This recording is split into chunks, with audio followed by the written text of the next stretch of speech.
Injectable drugs for weight loss have surged in popularity. You've seen the ads.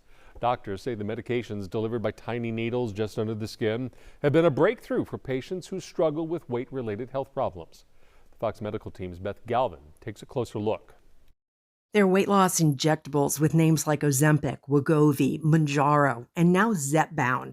And Dr. Alicia Shelley, a Wellstar Center for Best Health obesity physician, says these medications you inject with tiny needles just under your skin have been a game changer for her patients who have weight-related health problems. I'm seeing people who are getting off their blood pressure medication. They're not needing as much medication for their diabetes. Their cholesterol is improving.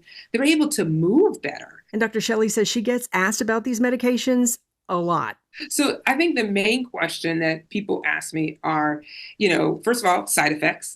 What should I expect when I take this medication? She says nausea and vomiting are the most common side effects with all of these injectables. Some people can experience diarrhea. They can experience constipation.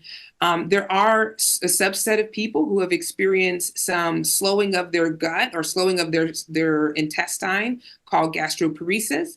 And there's some people that if they have a history of pancreatitis, it can be triggered. The GI symptoms can happen at any time, but Shelley says you typically see them as people switch to a higher dose. So if they're experiencing a lot of the nausea, vomiting symptoms, I would kind of decrease the dose for them and to see how they do. If it continues, then we may have to try a different medication. Another common question, are these medications safe?